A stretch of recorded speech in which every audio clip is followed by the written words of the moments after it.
परमपूज्य श्री गुरु डॉक्टर काकांना साष्टांग वंदन, परमपूज्य मंदाताईंना साष्टांग वंदन, परम आदरणीय सुनील काकांना साष्टांग नमस्कार, आदरणीय नीलाताईंना साष्टांग नमस्कार. श्रोते आपण जगदीश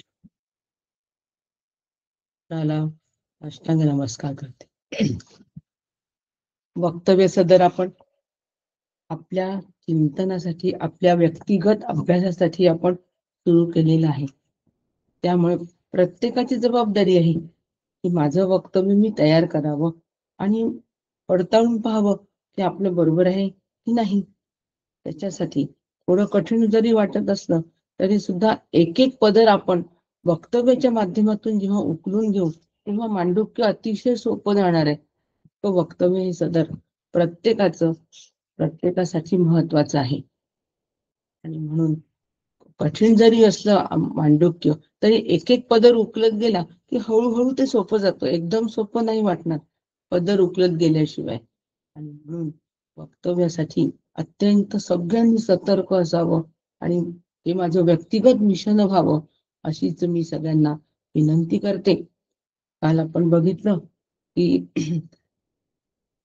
तारिका 1, 2, 3, 4 यामध्ये आपण प्रामुख्याने पाहिलं की जागृताभिमान जो आत्मा आहे त्याला विश्व म्हणतात आणि तो बहिष्प्रज्ञ आहे. म्हणजे बाहेरच्या सगळ्या स्थूल भोगांचा तो उपभोग घेतो, त्याला तो उपभोग त्याच्या सत्तेवर आम्हाला येतो म्हणून त्याला विश्व असं बहिष्प्रज्ञ असं म्हणतात. स्वप्नामध्ये जो स्वप्नाभिमानी आत्मा आहे त्याला तेजस असं म्हणतात. सगळ्यात महत्वाची गोष्ट लक्षात ठेवायची की हे जे आगम प्रकरण आहे यामध्ये सिद्धांतची मांडणी केलेली आहे आणि ते सिद्धांत एकदा आम्ही नीट समजून घ्यायचे आणि त्याच्यानंतर मग वैतथ्य प्रकरणापासून साधन ते सिद्धांत कसा सोडवत जायचा, ते प्रमेय कसं मांडत जायचे आणि मग ते सिद्ध कसं करायचं, बस अशा पद्धतीचा अभ्यास मांडुक्याचा आपल्याला करायचा आहे. म्हणून आगम प्रकरण म्हणजे सिद्धांत लक्षात घ्या. म्हणून स्वप्नामध्ये स्वप्नाभिमानी जो आत्मा आहे त्याला तेजस, तो अंतःप्रज्ञ आहे. सुषुप्तीमध्ये प्राज्ञ, तो प्रज्ञान घन असं म्हणतात. असं असलं तरी सुद्धा आत्मा हा 3 प्रकारचा नाहीये, तो एकच प्रकार आहे. काल सुनील काकांनी उदाहरण दिलं की घरामधली स्त्री आहे, तीच आई आहे, तीच काकू आहे, तीच वहिनी आहे, ती ताई आहे, तीच मामी असते. अगदी त्याप्रमाणे जो मी झोपला होतो तोच मी स्वप्न पाहतो, आणि तोच मी जो स्वप्न मी बघतो तोच मी स्थूल विषयाचा अनुभव घेतो. या प्रकारे तोच मी आहे. अवस्था भिन्न पण अनुभवणारा एकच आहे. तो नित्य, शुद्ध, असंग, अलिप्त आणि अविकारी आहे. म्हणजे एकच आत्मा शरीरामध्ये, हा एकच आत्मा जो आहे हा शरीरामध्ये 3 प्रकारे स्थित आहे. आधी लक्षात घ्यायचे की जो एकच आत्मा तोच मी आहे. मी जय असे जागा, काकांची ओवी आहे, वा माझी स्वप्नाची जगा, तैसा निद्रेची भोगा, तोची तो मी. फार सुंदर अशी ओवी आहे. पुस्तक असेल तर मार्क करून घ्या. लक्षात ठेवायला, सिद्धांत लक्षात ठेवायला फार महत्वाचं आहे. सिद्धांत तोची तो मी हा सिद्धांत आहे मांडलेला. आता दुसऱ्या प्रकारे, आता हा जो तोची तो मी, हा जो आत्मा आहे हा 3 प्रकारे शरीरामध्ये स्थित असतो. म्हणजे त्याचं 3 ठिकाणी वास्तव्य असतो. कुठे असतो तर उजव्या डोळ्यामध्ये विश्व जो आहे जागृत अभिमानी आत्मा, तो उजव्या डोळ्यामध्ये असतो. त्याच्यानंतर मनाच्या आत तेजस असतो आणि हृदयाकाशामध्ये प्राज्ञ असतो. पण या तिन्हीचाही अनुभव जो आहे तो आम्हाला जागृत अवस्थेमध्ये येतो. हाच श्रुतीचा उद्देश आहे. म्हणून उजवी अंग अत्यंत पवित्र आणि सामर्थ्यशील असतं. प्रसाद घ्या म्हटलं तर डावा हात समोर केला तर म्हणतात नाही उजव्या हातावर प्रसाद घ्या. आणि सगळं धार्मिक विधीमध्ये उजवा हात फार अतिशय शुभ आणि सामर्थ्यशील असल्यामुळे तो शुभ लक्षात घ्यायचं. व्यष्टी आणि समष्टी यांचे ऐक्य पण यामध्ये वेगळ्या पद्धतीने सांगितलेले आहे. व्यष्टी आणि समष्टीमध्ये असलेलं जे आत्मतत्व आहे यांचं सुद्धा ऐक्य या श्रुतींनी सांगितलेले आहे, या कारिकांनी सांगितलेले आहे. पिंडी ते ब्रह्मांडी हे सिद्ध केलंय. कारण चराचरामध्ये एकच आत्मस्वरूप घनदाट आहे. जो विश्व आहे तोच विराट आहे, जो तैजस आहे तोच हिरण्यगर्भ आहे, आणि प्राज्ञ आहे तोच अव्याकृत ईश्वर आहे. असं ऐक्य सुद्धा यांनी या ठिकाणी सिद्ध केलेलं आहे. आणि चराचरात एकच आत्मस्वरूप घनदाट आहे, ते मी आहे, हा निर्णय माझा व्हायला हवा. आणि विश्वादी आत्म्याचे पण आता 3 भोग आहे, आणि 3 भोग आहे आणि 3 तृप्ती आहे. विश्वात्मा स्थूल विषय, तैजस सूक्ष्म विषय, आणि प्राज्ञा हा आनंदाचा भोगता आहे. आता भोग म्हणजे अनुभव, बस संपलं. म्हणजे जे आम्हाला अनुभव येतात जागृतीमध्ये त्याला भोग असं म्हणतात. बाकी आपल्या भोगाच्या ज्या सर्वसाधारण व्याख्या आहेत त्या इथे नाही.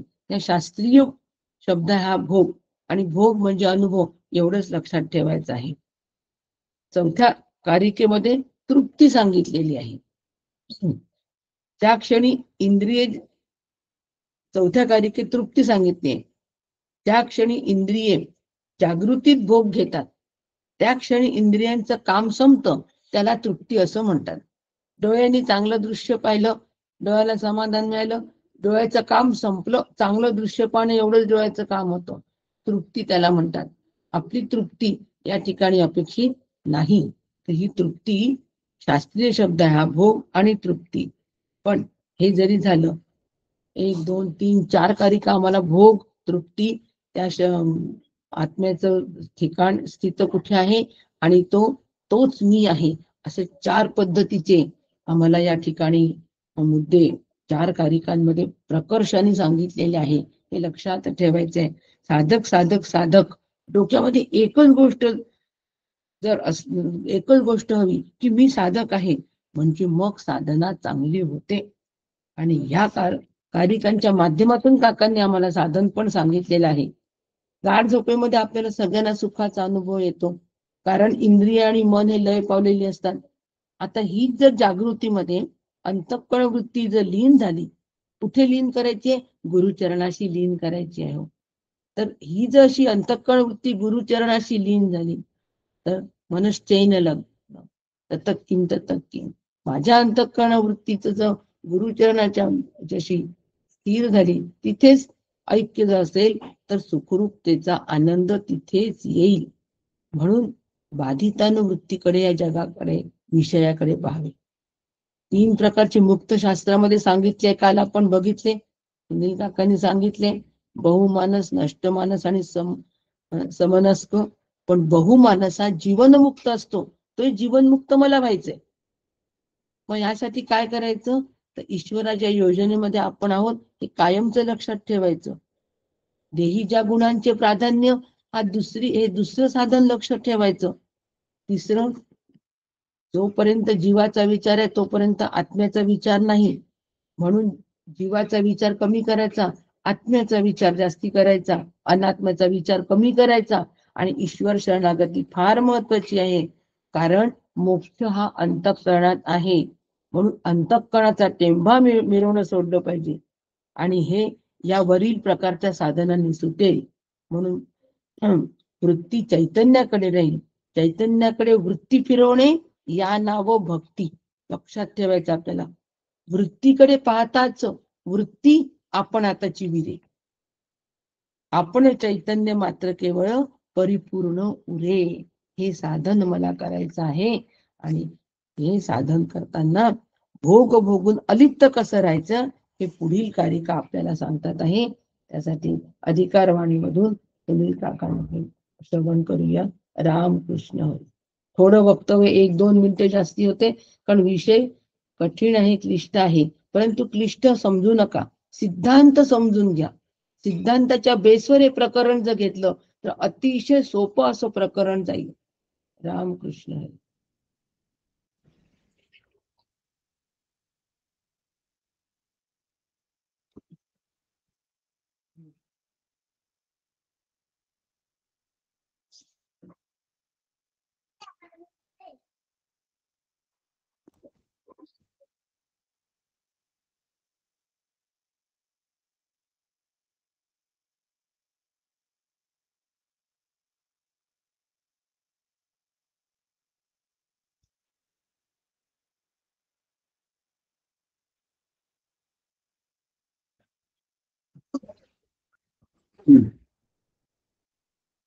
हरे राम राम राम हरे हरे, हरे कृष्ण कृष्ण कृष्ण हरे हरे, हरे राम राम राम हरे हरे, हरे कृष्ण कृष्ण कृष्ण हरे हरे। सद्गुरुनाथ महाराज की जय। वंशी विभूषित करान्नवनीरदाभा, पीतांबराधरुणबिंब फलाधरुष्टः, पूर्णेन्दु सुंदर मुखादरविंद नेत्रा, कृष्णात् परं किमपि तत्त्वमहं न जाने।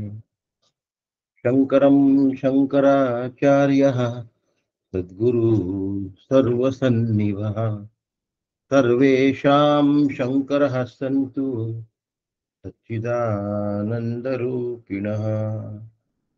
ज्ञानदं सद्गुरुं शान्तं अज्ञानारण्यदाहकम्, नमामि परमाचार्यं श्रीमच्छङ्करधारिणम्। सदाशिवसमारम्भां शङ्कराचार्यमध्यमाम्, अस्मदाचार्यपर्यन्तां वन्दे गुरुपरम्पराम्, वन्दे गुरु। सद्गुरुनाथ महाराज की। कानी सद्वचन ऐकावे, यज्ञकर्मी समर्थ व्हावे, नेत्री शुभची पहावे आम्ही सदा। इंद्रिये आणि शरीर स्थिर करोनी स्तुती पर, देवा लागी आयुष्य हितकर, भोगो आम्ही। इंद्र महान कीर्तिवंत, उषा अति ज्ञानवंत, चक्ररूप गरुड बलवंत, अरिष्टनाशी, जो चतुराननाचा पुत्र, बृहस्पती ज्ञानवंत, आमुचे कल्याण अनंत करो सदा। सद्गुरुनाथ महाराज की जय। परमपूज्य सद्गुरु डॉक्टर काका यांच्या श्रीचरणी साष्टांग दंडवत करतो। परमपूज्य मंदाताई यांच्या चरणाला वंदन करतो। आदरणीय नीलाताई दातार यांना नमस्कार करतो। आपणा सगळ्यांना वंदन करतो आणि 5व्या कारिकेला प्रारंभ करतो। त्रिषु धामेषु यद्भोज्यं भोक्ता यच्च प्रकीर्तितः, वेदै तदुभयं यस्तु स भुंजानो न लिप्यते। इतकी सुंदर आहे ही कारिका 5वी, की आपल्याला आता वक्तव्यामध्ये महत्वाच्या गोष्टी सांगण्यात आल्या आहेत। तर महत्वाच्या गोष्टी उद्धृत करण्याकरताच वक्तव्य असतं, हे पण महत्वाचं आहे।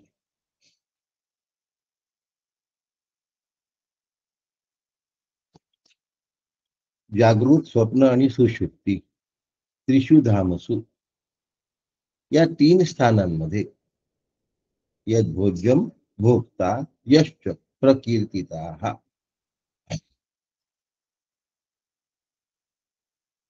स्थूल पदार्थ, सूक्ष्म पदार्थ आणि आनंद भोज्य आहे, आणि त्याचा जो भोग्य आहे त्याचं नाव विश्व आहे, तैजस आहे आणि प्राज्ञ आहे।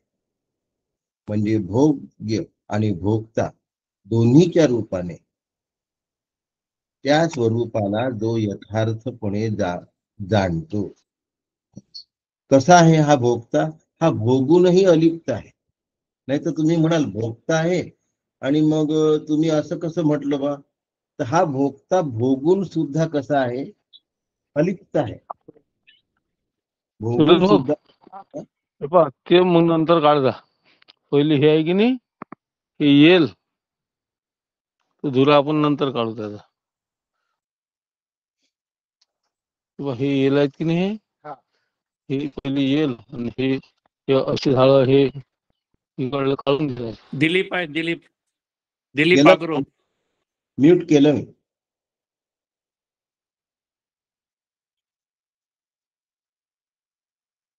केलंय ना तुला पुन्हा पण हो झालं.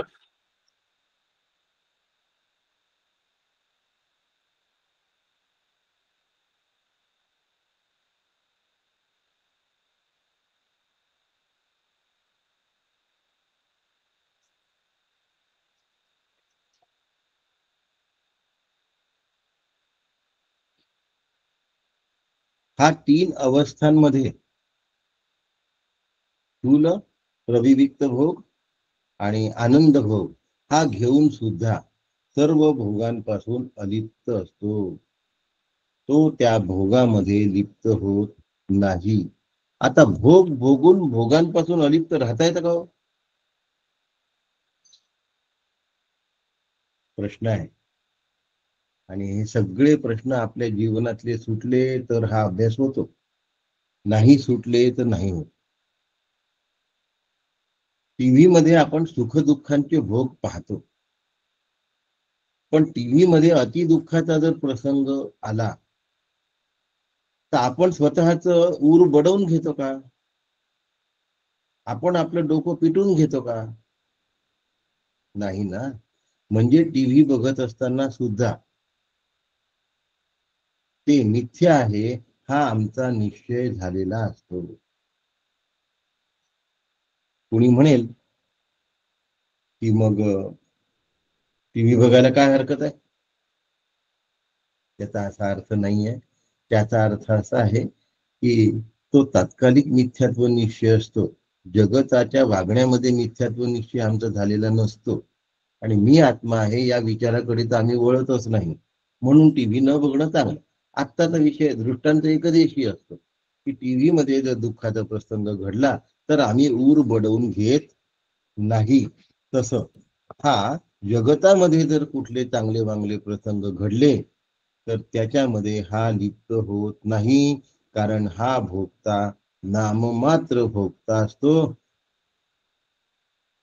खरा भोगता जीव असतो आणि खरा अलिप्त आत्मा असतो. पण तीनही अवस्थांचा मी द्रष्टा आहे हे जेव्हा कळतं त्यावेळेला तो द्रष्टा तो त्या अवस्थांपासून अलिप्त असतो, त्या प्रसंगांपासून दूर असतो.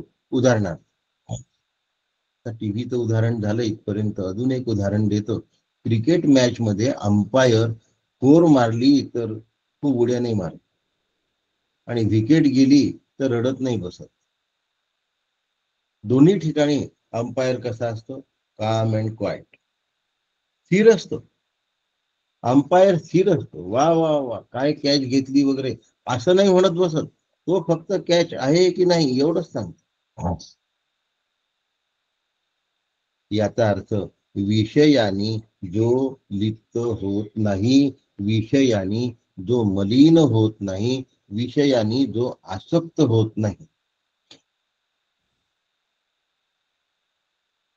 विषयानी ज्याचं वर्धन होत नाही किंवा विषय नसल्याने जो नाहीसा होत नाही त्याला अलिप्त असं म्हणतात.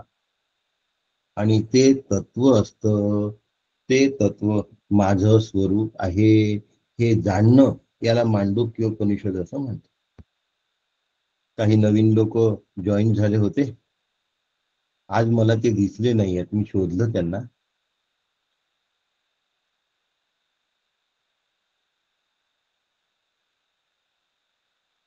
मांडुक्याचं आगम प्रकरण हे पूर्ण सिद्धांताची मांडणी आहे. आणि सिद्धांताची मांडणी ही नेहमी कठीण राहणार आहे.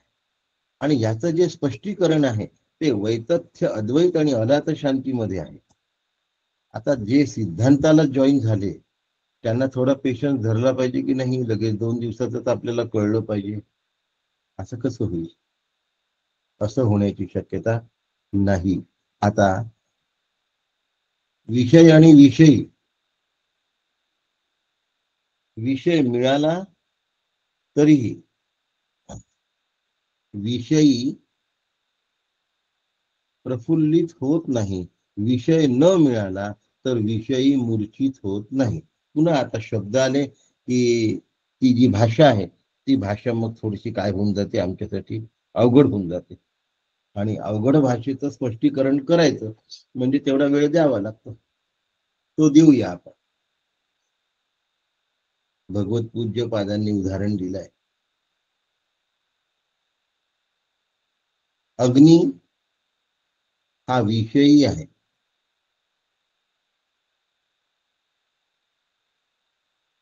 आणि लाकूड हा विषय आहे.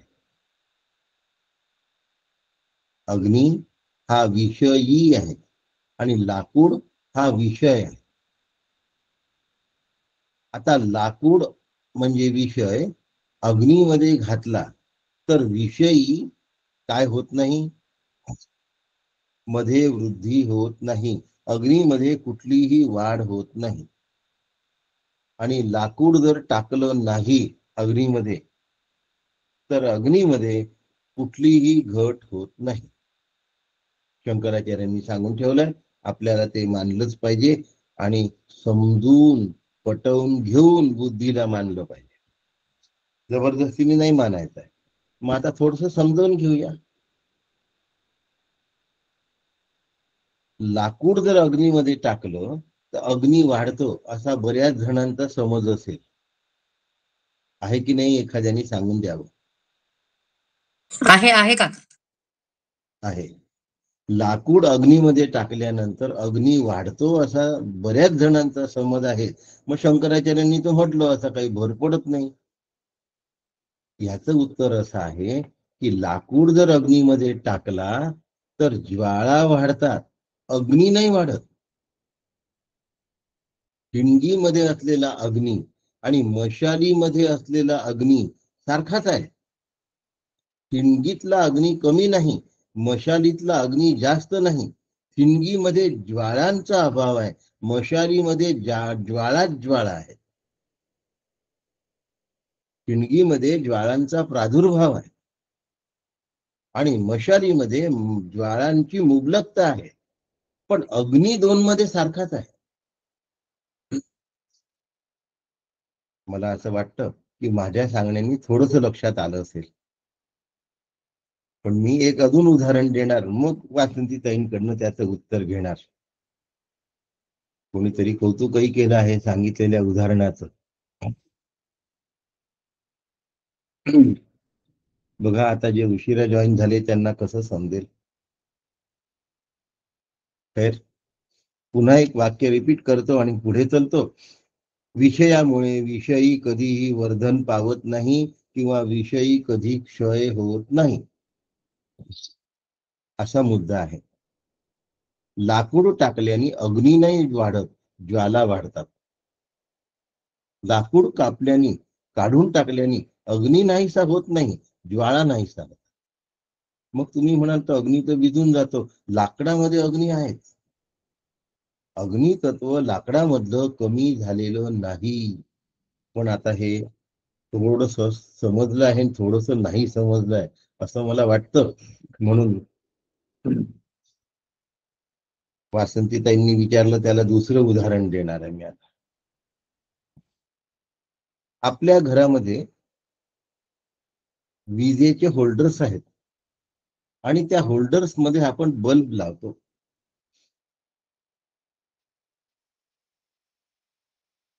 आता 1 वॅटचा बल्ब लावला विजेच्या होल्डर मध्ये, नाईट लॅम्प 1 वॅटचा लावला. 1 वॅटचा नाईट लॅम्प अगदी मंद प्रकाश देतो म्हणून त्याला नाईट लॅम्प म्हणतात. आता इथे वीज कमी आहे का हो? बल्ब काय लावलाय, लाकडाच्या जागी आता अग्नीत लाकूड, आता विजेच्या होल्डरच्या जागी बल्ब. आता तो बल्ब काढला 1 वॅटचा, सिंगल वॅटचा बल्ब काढला आणि त्या ठिकाणी 100 वॅटचा बल्ब लावला. आता 100 वॅटचा बल्ब त्याच होल्डर मध्ये लावला, आता तर प्रकाश 100 वॅटचा आला. आणि 1 वॅटचा बल्ब लावला तर प्रकाश 1 वॅट एवढाच नाईट लॅम्प एवढा आला. आता दोन्ही बल्ब बदलले पण त्याच्या मागे वीज तेवढीच आहे की कमी जास्त झाली? आता उत्तर द्या. तेवढीच आहे. एवढीच आहे. हा, वीज तेवढीच आहे. म्हणजे विषय कमी जास्त झाला तरी विषयीमध्ये फरक पडत नाही. वीज विषयी आहे आणि बल्ब हा विषय आहे. त्यापासून प्रकाश ही निर्मिती झालेली आहे. आता शंकराचार्यांचं उदाहरण आपल्याला पूर्ण पटेल, 100% पटेल. ज्या वेळेला मी याचा अभ्यास केला, मला विचार आला की हे समजावून कसं सांगू. अग्नीमध्ये सांगितलं तरी सगळ्यांना वाटतं की ज्वाळा वाढल्या, पण ज्या वेळेला बल्बचं उदाहरण देतो तेव्हा प्रकाश वाढला असला तरी वीज तेवढीच आहे हे समजणं जास्त सोपं आहे. आणि हे तुमच्यामुळे मला सुचलं बघा उदाहरण. म्हणून तुम्हाला मी सुरुवातीला वंदन करत असतो की भगवत मूर्ती आहात, प्रेरणा तुमच्यामुळे मिळते.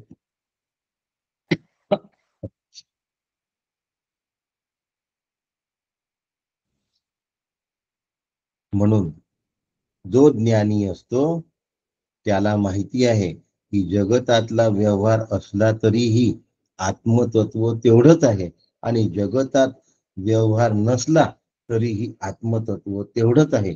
जगतातल्या व्यवहारामध्ये भोग मिळाले तरीही आत्मतत्व तेवढंच आहे, आणि जगताच्या व्यवहारामध्ये भोग नाही मिळाले तरी सुद्धा आत्मतत्व तेवढंच आहे. म्हणून तो त्या ठिकाणी भोग असले तरीही आणि भोग नसले तरीही तेवढाच आनंदी असतो. म्हणून तो जीवनमुक्त असतो. योगरतो वा भोगरतो वा संगरतो वा संगविहीनः यस्य ब्रह्मणि रमते चित्तम नंदती नंदती नंदती एषः. आचार्यांनी सांगितलंय. आणि म्हणून कितीही भोग असले तरीही आणि अजिबात भोग नसले तरीही याच्या आनंदात जरा सुद्धा फरक पडत नाही, कारण हा भोगांमध्ये लिप्तच नसतो. आम्ही भोगांमध्ये लिप्त आहोत की नाही कोणी ठरवायचं. बघा, मांडुक्याचा अभ्यास हा माझ्या जीवनाचा अभ्यास आहे.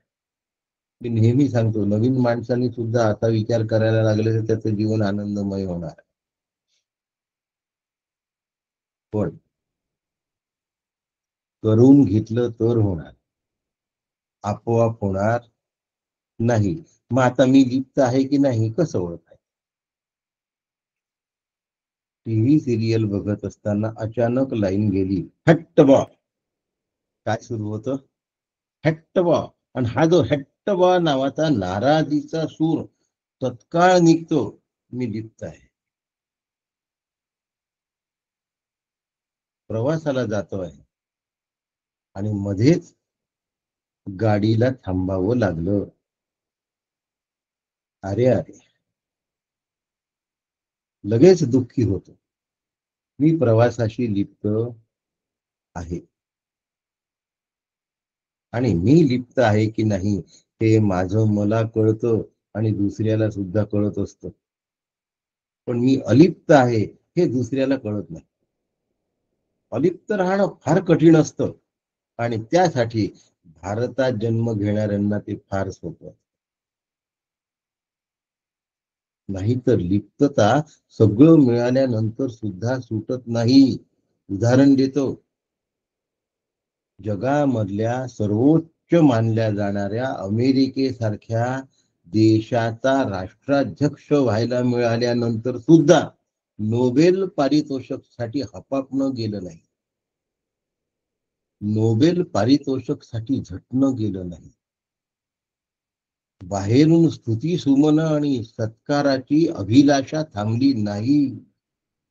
आणि हा वीक पॉइंट पाहून इस्रायलनी त्यांना त्यांच्या देशाचा सर्वोच्च सन्मान प्रदान केला. तो यासाठी केला की पुन्हा आमच्याच पाठीशी राहा, घ्या सन्मान. तुम्हाला सन्मानच हवाय ना, आम्हाला तुमचं सैन्य आणि शस्त्र सामर्थ्य हवंय.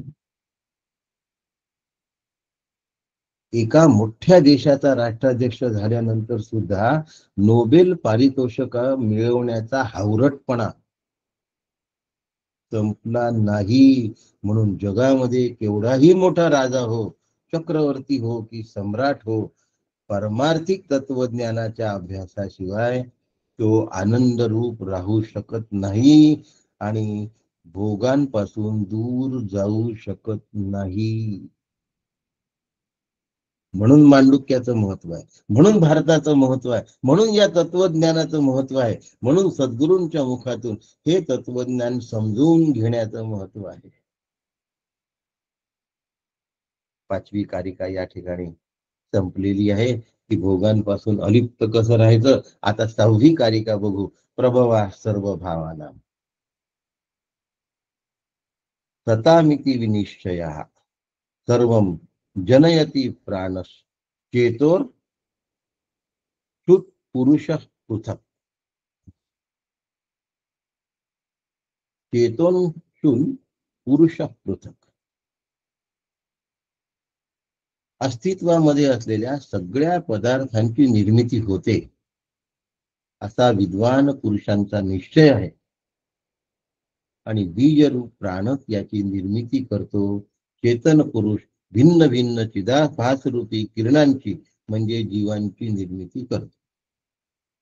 आता जडाची निर्मिती प्राण करतो आणि चेतनांची निर्मिती चिदाभास करतो. समजून घेण्यासाठी आहे आणि नीट समजून घ्यायचं आहे. प्रभवा सर्व भावानाम.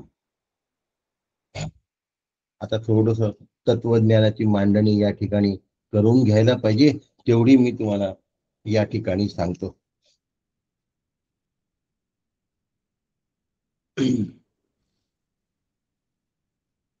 एकदा ज्ञानाचा प्रभाव म्हणजे दृढ ज्ञानाचा सहज अंतर्भाव झाला, त्याचा जर अखंड निश्चय झाला तर कर्म करत असताना सुद्धा कर्माचा लेप लागत नाही. विषय मिळाले काय आणि न मिळाले काय. योगरतो वा भोगरतो वा यस्य ब्रह्मणि रमते चित्तम नंदती नंदती नंदती येश. आता प्रभव सर्व भावाना या ठिकाणी भावांबद्दलचं आणि सर्व भावांबद्दलचं वर्णन केलेलं आहे. पहिला भाव तुम्हाला सांगतो की जगत नावाची वस्तू झालेलीच नाही. एक, आम्ही या भावात नाही. दुसरं, जगत नावाची वस्तू झालेली आहे. जन्माद्यस्य यतः.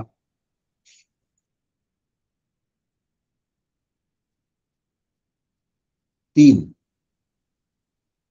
तैत्तिरीय उपनिषद सांगतो यतो वा इमानी भूतानी जायन्ते येन जातानी जीवंती.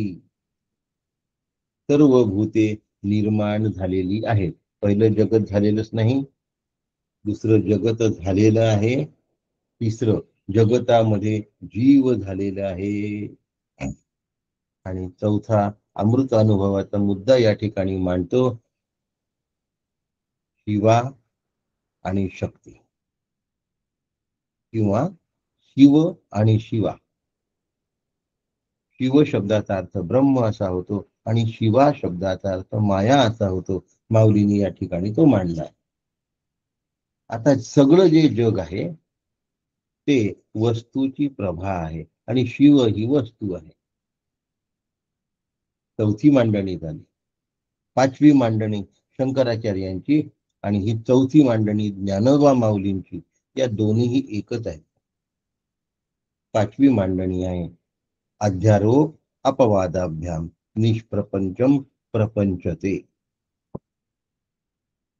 दोरी हा अपवाद आहे, रज्जू हा अध्यारोप आहे, ब्रह्म हा अपवाद आहे, जगत हा अध्यारोप आहे, आत्मा हा अपवाद आहे, देह हा अध्यारोप आहे. आणि अशा पद्धतीने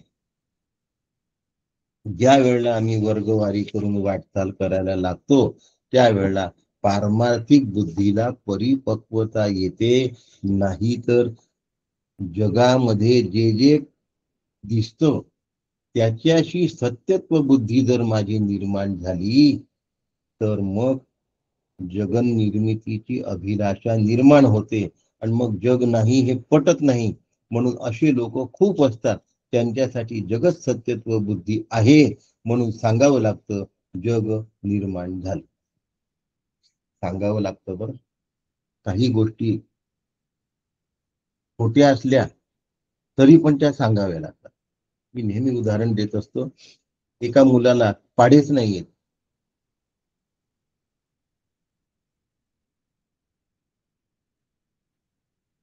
पाढेच येत नाही. लहान आहे खूप. 1 to 10च त्याला येत नाही तर बेरीज वजाबाकी काय येईल? तो आईला विचारतो की बाबांना पगार किती आहे? मग आई सांगते एवढे चॉकलेट येतील एवढा पगार आहे. एवढे म्हणजे चॉकलेटची संख्या नाही सांगत. एवढे चॉकलेट येतील एवढा पगार आहे. तो म्हणतो वा बाबांना खूप पगार आहे. आता एवढे चॉकलेट येतील एवढा पगार आहे हे खरं उत्तर आहे का? पण त्याला समजेल असं उत्तर आहे. म्हणून आज जर नवीन त्या व्यक्ती जॉईन झाल्या असतील आहेत का तर त्यांना हे समजेल. डोंबिवलीच्या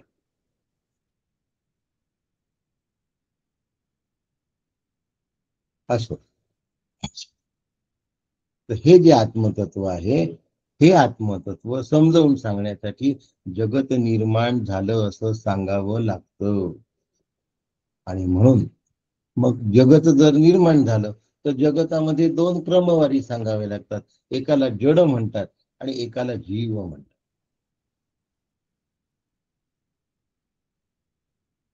जड हे प्राणापासून निर्माण झालं आणि जीव हा चिदाभासापासून.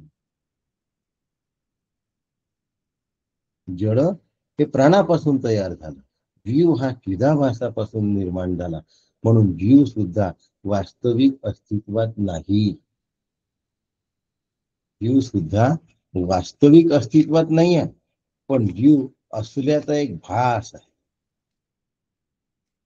जीव असल्याचा एक भास आहे. एक फक्त कारिका स्पष्ट करून देतो गौडपादाचार्यांची. प्रपंचो यदि विद्येत निवर्तेत न संशय. जर प्रपंच असताना तर तो त्या निराशच झाला नसता. माया मात्र इदम द्वैतम अद्वैतम परमार्थतः. अद्वैतच फक्त आहे. द्वैत हे माया निर्मित आहे. 17 नंबरची कारिका आहे. येईल पुढे. किती सुंदर आहे बघा. म्हणून आम्हाला आमच्या पारमार्थिक बुद्धीला हळूहळू हळूहळू हळूहळू परिपक्व करत नेलं पाहिजे. हा एक मोठा प्रश्न आहे आणि आम्ही तसं करण्याची तयारी दाखवत नाही. 7 ते 8 ऐकलं की झालं मोकळं. परिपक्व झालेल्या बुद्धीला हळूहळू सांगता येतं की अरे हे जसं दिसतंय ना तसं ते नाही आहे. तू तुझ्यामध्ये हे समजून घेण्याची क्षमता निर्माण कर. आमची जर तयारी तशी झाली असेल तर ठीक, नसेल झाली तर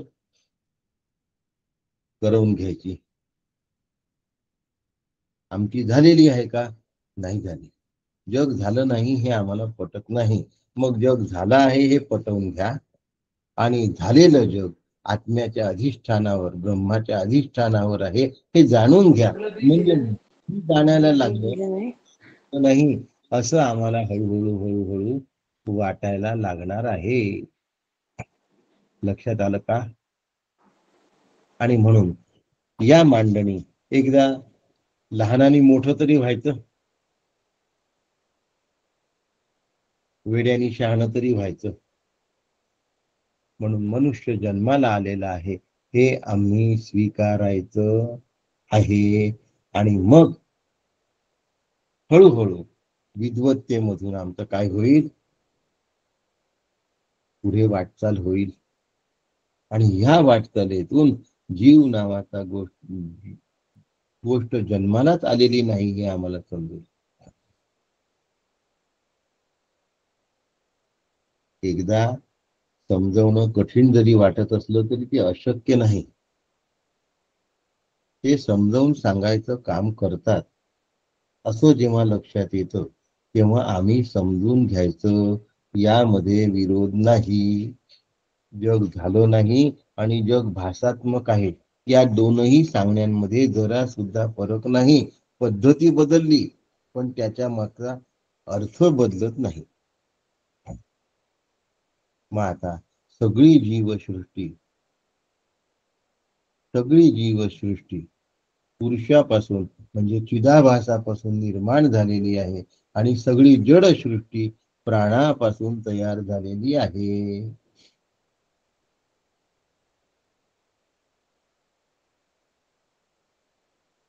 जीव एक अजब मिश्रण आहे. जीव तयार झालाय. कसा तयार झालाय? जीव हे एक अजब मिश्रण आहे. जीव हे अद्भुत मिश्रण आहे. अद्भुत म्हणजे असं मिश्रणच नाही कुठे. उदाहरण देऊया आपण. जीव हे अद्भुत मिश्रण आहे याचं उदाहरण देऊ. शरीर कसं आहे? शरीर कसं आहे? शरीर स्थूल आहे. जड आहे चेतन. शरीर जड आहे. स्थूल विषय काय आहे? शरीर जड आहे. मी एक व्हिडिओ बंद करतो आहे. अनुराधा पाठक असाव्यात. शरीर जड आहे आणि आत्मा चेतन आहे. जीव जड आणि चेतन याचं मिश्रण आहे, म्हणून जीव हा अद्भुत मिश्रण आहे. आत्मा आणि शरीर यांचा सांधा म्हणजे जीव आहे. आत्मा आणि शरीर यांचा सांधा म्हणजे जीव आहे. महत्वाचं लक्षात ठेवा. मी यासाठी बंद केला की माझं कॉन्सन्ट्रेशन तुटत होतं. शरीर अचेतन आहे, शरीर जड आहे आणि आत्मा सत्य आहे आणि आत्मा चेतन आहे. आणि म्हणून सत्यानृते मिथुनी कृत्य याला अन्योन्याध्यास असं म्हणतात. ब्रह्मसूत्रामध्ये सत्यानृते मिथुनी कृत्य असं म्हटलं आहे. म्हणजे आत्मा सत्य आहे आणि शरीर अनृत. सत्यानृते शरीर अनृत आहे म्हणजे शरीर मिथ्या आहे. अनुराधाताई, महत्वाचा विषय आहे. पाठक, तुमचा व्हिडिओ चालू होता म्हणून बंद केलं. डिस्टर्ब होतो. सत्यानृते मिथुनी कृत्य. आत्मा सत्य आहे आणि शरीर अनृत म्हणजे मिथ्या आहे. आता मिथ्या असलेलं शरीर आत्म्यामुळे जिवंत आहे असा भास होतो. आत्म्यामधला चिदाभास, कुटस्थाचा चिदाभास हा देहामध्ये जातो आणि देहाचं नाही पण कुटस्थावर येतं, म्हणून आत्मा नाही असं वाटतं आणि शरीर आहे असं नाही. आता कठीण झालं मला माहिती. उदाहरण देऊ. दोरीवर साप आहे. उद्या रात्री 9 वाजता पंचदशी आहे आणि त्याच्यामध्ये अन्योन्याध्यास आहे. पुन्हा उद्या याचे रिव्हिजन होईल रात्री 9 वाजता आणि आपल्याला समजलं, या भ्रमात राहू नका. रिव्हिजन जेवढे वेळ होईल तेवढे वेळ त्याची गरज आहे बरं का. प्रवचन संपलं की लगेच आतमध्ये अन्योन्याध्यास हरवून जातो. आणि म्हणून दोरी आहे आणि साप आहे.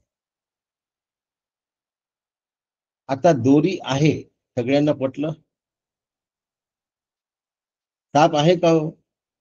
याचं उत्तर साप नाही असं आहे. म्हणजे दोरी आहे आणि साप नाही, पण तरीही आम्हाला साप आहे असं वाटतं. दोरीचं आहे पण सापामध्ये गेलं आणि सापाचं नाही पण दोरीमध्ये गेलं, म्हणून मग आम्हाला साप आहे असं वाटतं, दोरी नाही असं वाटतं. जेव्हा साप आहे असं वाटतं तेव्हा दोरी नाही असं वाटतं. जेव्हा साप आहे असं वाटतं तेव्हा दोरी नाही असं वाटतं. आणि जेव्हा दोरी आहे असं वाटतं तेव्हा साप नाहीच अशी खात्री होते. याला अन्योन्याध्यास असं. सापाचं नाही पण दोरीवर गेलं, दोरीचं आहे पण सापावर आलं. उद्या रात्री पुन्हा समजावून सांगेन. आत्म्याचं आहे पण देहावर गेलं म्हणून देह आहे असं वाटतं, आणि देह नसताना सुद्धा देहाचं नाही पण आत्म्यावर गेलं आणि आत्मा नाही असं वाटतं.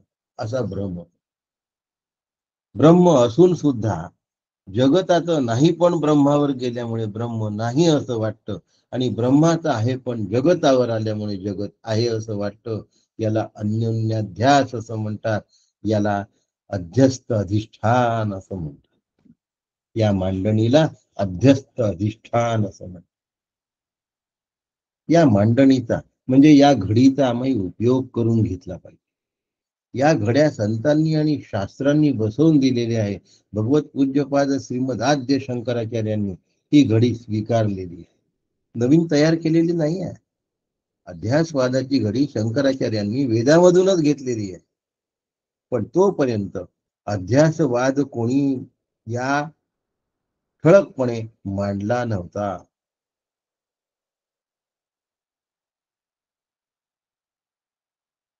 मग शंकराचार्यांना अध्यासवादी म्हणतात. शंकराचार्य अध्यासवादी नाहीत. शंकराचार्य अध्यास निवृत्तीवादी आहेत. अध्यास निवृत्तीवादी आहेत, अध्यासवादी नाही आहेत. आणि म्हणून आपण आपल्या मुद्द्यावर येऊ की या शास्त्रांच्या आणि संतांच्या घड्याचं आम्ही मोक्षाच्या दृष्टीने उपयोग करून घ्यावा आणि जीवाने ईश्वराची कक्षा ओलांडून ब्रह्मस्वरूपाशी ऐक्य पावावं. जोपर्यंत मी जीवरूपाने आहे तोपर्यंत मला जगतातले नियम पाळणं भाग आहे, गरजेचे आहे. मी नियम्य आहे आणि तो नियामक आहे. आणि एकदा माझा जीवभाव जर निघून गेला असेल तर मग मात्र मला ब्रह्मरूपता आहे. मग त्यावेळी मला या नियमांचं बंधन नाही. पण तोपर्यंत मला हे बंधन पाळलं पाहिजे. काही लोकांचं काय असतं, आम्हाला बंधनाची गरजच नाही म्हणतात. मी झालो ऐसा म्हणे.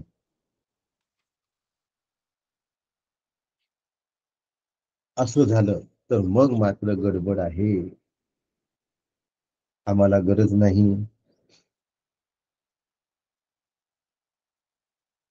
म्हणून शास्त्रावर श्रद्धा असावी, संतांवर श्रद्धा असावी. शास्त्र आणि संतांनी जे सांगितलं त्या सांगण्यावर माझी श्रद्धा असावी, म्हणजे माझं तसं आचरण असलं पाहिजे. तशा प्रकारे माझं आचरण असावं, हे फार महत्वाचं आहे. आणि हे समजावून सांगण्याची गरज आहे. आपली भक्ती पण तकलादू असते आणि ज्ञानही पण तुटपुंज असतं. सात्वस्मिन परम प्रेम स्वरूपा ता न कामय माना विरोध रूपत्वा तस्मिन अनन्यता तद्विरोधेषु उदासीनता अन्याश्रयाणाम त्यागा अनन्यता नारदस्तदुर्पिता अखिलाचारता तद्विस्मरणे परम व्याकुलता इति. अशी आमची भक्ती तरी असली पाहिजे. भक्ती समजावून सांगण्याची आवश्यकता आहे, पण शास्त्रशुद्ध भक्ती समजावून सांगण्याची आवश्यकता. ज्ञान समजावून सांगण्याची आवश्यकता आहे, पण शास्त्रशुद्ध ज्ञान समजावून सांगण्याची आवश्यकता. तुमचं ते ज्ञान नको, नुसती तुम्ही भक्ती सांगा. म्हणजे कुठले तरी उदाहरण देऊन सांगत बसणे त्याला भक्ती नाही म्हणत, त्याला शास्त्र म्हणत. शास्त्राप्रमाणे भक्ती सांगितली, नारद भक्ती सूत्राप्रमाणे भक्ती सांगितली मान्य आहे. प्रेमलक्षणा आणि ज्ञानलक्षणा.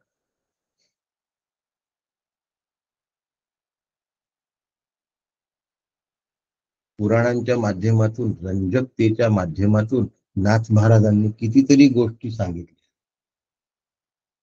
पण खूपदा रंजकतेच्या नादामध्ये परमार्थाचा बळी पडतो.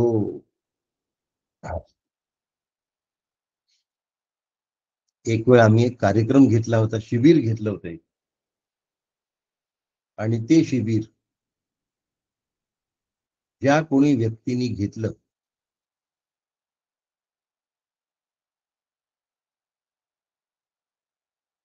त्यांनी त्यावेळेला शिबिराचं हेडिंग दिलं होतं.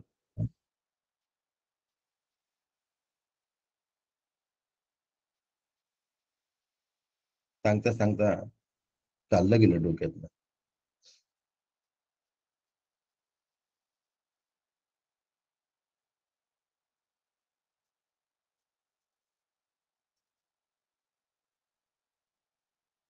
रंजकतेच्या नादामध्ये त्या शिबिराचा आत्माच हरवून गेला. ते आता हेडिंग मला आठवत नसल्यामुळे काकांनी त्याच्यावर मग मला सांगितलं की असं होता कामा नये.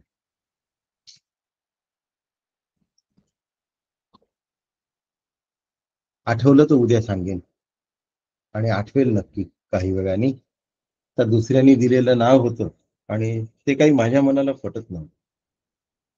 काकांशी बोलणं झालं त्यावेळेला काका म्हणाले की असं झालं तर गडबड होऊन जाईल. आणि ते तसंच होतं. आठवलं का काही?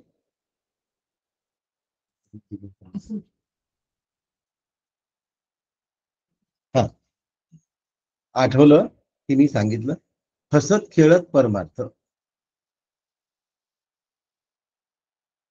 हसत खेळत परमार्थ असं शिबिराचं शीर्षक देत असू त्यावेळेला. आम्ही दरवर्षी अशी शिबिरं घेत असू वर्षातनं बऱ्याचदा. हसत खेळत परमार्थ असं नाव दिलं होतं त्या शिबिराला. मला नव्हतं आवडलं. काकांशी बोललो तर काका म्हणले हसवत आणि खिदळवत नको व्हायला. ते जर हसवत आणि खिदळत झालं तर सगळ्या परमार्थाची वाट लागेल.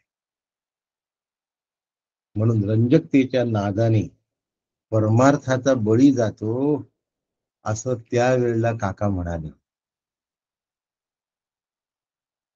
पुष्कळदा आपण परमार्थ करण्याच्या नादात रंजकतेमध्ये जमिनीवरचे पाय हरवून बसलो असतो आणि मग नवीन जे प्रबोधन असतं ते व्हायचं शिल्लकच राहतं आणि मग भासाच्या जगतामध्ये माणूस वावरतो.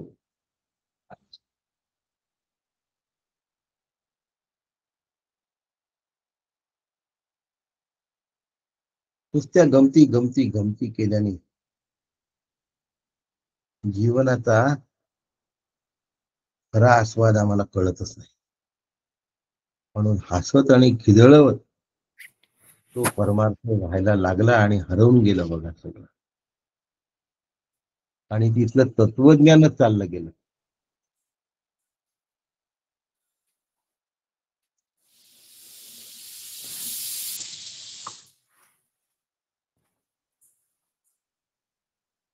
असं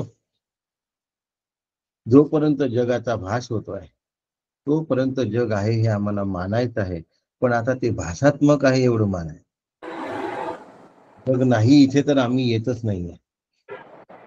काय माहिती आज अनेक जण अनम्यूट होतात आहे. अनेक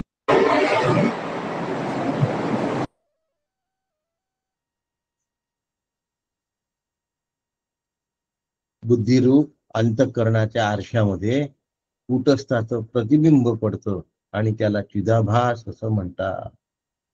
बुद्धीच्या आरशामध्ये जीव जेव्हा स्वतःला बद्ध समजतो तेव्हा तो सोहळा जग निर्माण झालं असं समजतो आणि स्वतःच मूळ रूप विसरतो आणि जीव भाव पत्करतो.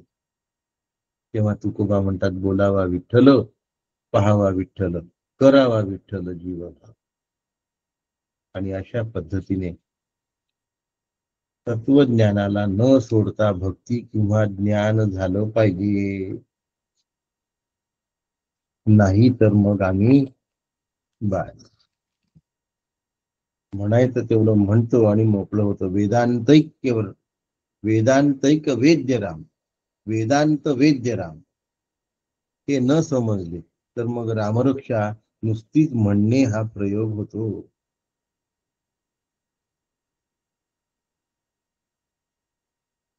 खूप लोक माझ्या घरा शेजारी पण गजानन महाराजांचं मंदिर आहे आणि शेगावच्या गजानन महाराजांचे भक्त असंख्य आहेत.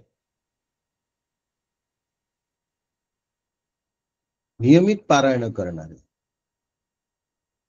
त्यांच्या भक्ती करण्यामध्ये कुठेही शंका नाही. पण सच्चित स्वरूपा स्वामी गणराया आपण अवतरलासी जडमूळ ताराया ब्रह्म सनातन के काय त्याते तू साक्षात अव्यय ठावरी अविनाशी. अव्यय अविनाशी. सावरी जंगमी भरला तुम्ही ओक्त प्रोत. ह्या गोष्टींमध्ये कधीही विचार करत नाहीत. आरती म्हणून मोकळे होतात. मग चालतोच, जसा चालायचा तसा चालतो. पण दासगणूंना काय अभिप्रेत होतं आणि महाराजांना हे अभिप्रेत होतं जे त्यांनी दासगणू महाराजांना दिलं. जे दासगणू महाराजांना दिलं तेच मला मिळायला पाहिजे. त्यासाठी मी उत्सुक असला पाहिजे, उतावीळ असला पाहिजे, कटिबद्ध असलो पाहिजे, की फक्त बेसन भाकरी खाण्यासाठी मी कटिबद्ध असलो पाहिजे. पण एवढं सगळं मेहनत करावी लागते, सहजासहजी होत नाही. आणि मेहनत करायला आम्हाला आवडेलच असं काही नाही, सहजासहजी मात्र मिळत नसतं. प्रभवा सर्व भावानां तथामिती विनश्चया हा सर्व जनयती प्राणाश चेतो शून्य पुरुषः पृथक. अशा 6व्या नंबरची कारिका या ठिकाणी आपली सुरू आहे आणि ती अजून बरीच आहे आणि वेळ झालेला आहे. तर आपण या ठिकाणी थांबू. हा अभ्यास विचारपूर्वक करा, हा अभ्यास समजूतदारीने करा, तर आमचं जीवन कल्याणप्रद होईल. नुसतं कृतिशील केला तर होणार नाही. मांडणीचे प्रकार सांगितले, यातल्या कोणत्याही एका प्रकाराची मांडणी आपण स्वीकारावी. अजातवाद स्वीकारू नये, तो संतांच्या अनुभवाचा विषय असतो. आणि एक मांडणी स्वीकारून त्या मांडणीला धरून आत्मतत्वापर्यंत आम्हाला पोचता आलं पाहिजे. आगाजे झाले की नाही त्याची वार्ता पुसूस. तत्वज्ञान पातळ झालं की परमार्थ हरवला म्हणून समजावं. नेहमी लक्षात ठेवावं की गमती जमती करत असताना तत्वज्ञानाला नख लागता कामा नये. आणि गमती जमतीच्या तोऱ्यामध्ये भोऱ्यामध्ये बोलणाराही बोलून जातो आणि ऐकणारा जे समजून घ्यायचं ते ऐकत नाही, हरवून जातो. त्याचाही अभ्यास तयार नसतो. त्याच्यामुळे बोलणारा बोलला की झालं, काम झालं असं वाटतं त्याला. पण हे खिल्ली उडवण्यासारखं तत्वज्ञान नाही, मल्लाचं तत्वज्ञान आहे. याच्याशी झुंज द्यावी लागते, याच्याशी लढावं लागतं, याच्याशी झगडावं लागतं आणि आपलं जीवन आनंदरूप करून घ्यावं लागतं. ही ज्याची तयारी आहे. असे तुम्ही एवढे लोक आज 120-119च्या जवळपास लोक आहेत. एवढेही लोक या दृष्टीने तत्पर आहात याचा मला आनंद झाला. आणि असाच जर अभ्यास केला तर जीवो ब्रह्मैव नापरः, मीच ब्रह्म आहे या निर्णयावर आल्याशिवाय राहणार नाही. मांडूक्यमेकं केवलम मुमुक्षूणां विमुक्तये, मुक्त झाल्याशिवाय राहणार नाही. अशी सद्गुरू डॉक्टर काकांच्या कृपेने आपल्याला मुक्ती प्राप्त हो अशी प्रार्थना करतो. उद्या रात्री 9 वाजताच्या पंचदशीला पण असा चित्रदीपला अशी विनंती करतो आणि आजचा विषय इथे थांबवतो. रामकृष्ण हरी.